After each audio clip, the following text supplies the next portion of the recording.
टूटा हुआ चूल्हा, उसमें पड़ी अधपकी मक्की की रोटी और घर के आंगन में पड़ी 3 लाशें बयां कर रही है पाकिस्तान के उन कायराना नापाक मंसूबों की कहानी पिछले सालों से जो चली आ रही है, जिसके तहत शुक्रवार देर रात को भी पाकिस्तान की नापाक सेना ने पुंछ के रिहायशी इलाकों को निशाना बनाते हुए पहले हल्के और फिर भारी हथियारों से गोलीबारी की, जिसमें से एक मोर्टार गुलपुर सेक्टर के करमाड़ा क्षेत्र के गांव सियाल में घर में आकर गिरा। जिस समय ये घटना हुई उस समय चूल्हे पर महिला खाना बना रही थी, जबकि बाप बेटा पास ही बैठकर खाना खाने की तैयारी में थे। उसी समय उस पाकिस्तानी मोर्टार ने उन तीनों की जान ले ली। जैसे ही गोलीबारी रुकी तो आसपास के लोग मौके पर पहुंचे और वहां का दृश्य देख दहल गए। मरने वालों की पहचान 55 वर्षीय मोहम्मद रफीक, उसकी पत्नी 50 वर्षीय रफिया बी और उसका 22 वर्षीय बेटा इरफान अहमद के रूप में हुई है, जबकि रफीक का एक बेटा और बहू अंदर कमरे में थे, जिससे उनकी जान बच गई। इस घटना के बाद से लोगों में दहशत के साथ साथ खासा रोष भी देखा जा रहा है। ये बॉर्डर पे पंचायत करमाड़ा ब्लॉक पुंछ की एक पंचायत है बॉर्डर के ऊपर, जहाँ ये आज रात को 9 बजे का वाक़या है, जिसमें एक ही घर के जो 3 आदमी उनकी डेथ हो गई है, मियाँ बीवी और उसका बच्चा, जो घर में खाना खा रहे थे। शाम का टाइम में नॉर्मल रूटीन में जो खाना बना रहे थे, तो उसी टाइम जो है क्रॉस शेलिंग से जो है उनकी जाने जो है वो ऑन स्पॉट उधर ही डेथ हो गई है। तो अब ये तो यतीम बच्चे जो बाकी रह चुके हैं, हम तो गवर्नमेंट से यही कहते हैं, पहले भी हमने 12 एडमिनिस्ट्रेशन को यही बोला था कि जो भी आप मतलब फायरिंग का जो सिलसिला है ये तो हमने 15-20 साल से ऐसे ही चलता आ रहा है।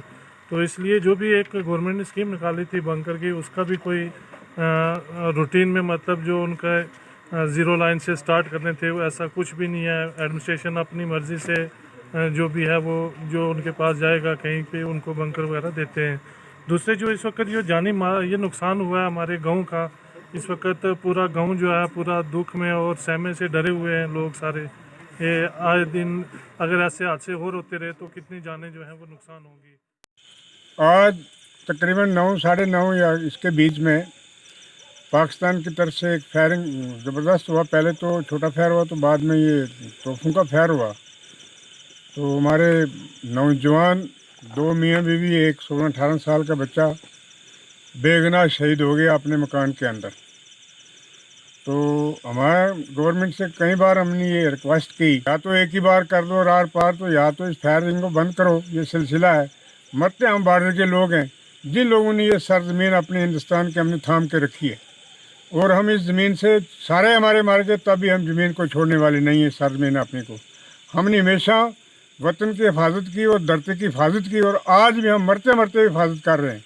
मुझे दुख से कहना पड़ता है, अफसोस से, कि अगर कोई बॉर्डर के लोगों को बेनिफिट की बात आती है तो वो दिल्ली में या जम्मू में या रजौरी में या कहीं पीछे सिटियों में वो ख़त्म हो जाती है।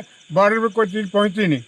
डीसी साहब हमारा अच्छा है, एसएसपी साहब हमारा अच्छा है। हमने कई बार रिक्वेस्ट की इनको कि सर एक गाइडलाइन जो ऐसे LOC से शुरू करो आप, इस हर घर को इस खड़ी करमाड़ा दोनों पंचायतों को, वो कोई घर ऐसा नहीं जिसको मोर्चे की ज़रूरत नहीं है। ये LOC बॉर्डर है, फैर की जद में है, रंच में है। हमारे इस गांव में कम से कम मेरे हिसाब से इस वक्त मुझे पूरा डिटेल नहीं है तो 20-30 आदमी जो गोली से और गोला से मर चुके हैं, और तो आधे लोग पड़े हुए हैं लंगड़े।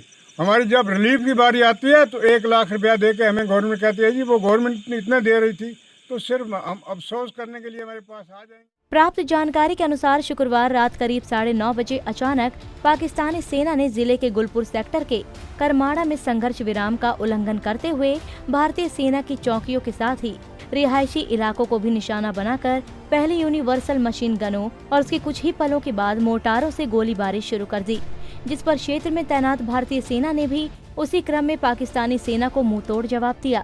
इलाके में एक ही परिवार के 3 लोगों की मौत से क्षेत्र के लोगों में भय, गम और गुस्से का माहौल बना हुआ है। पुंछ से धनुष शर्मा, पंजाब केसरी टीवी।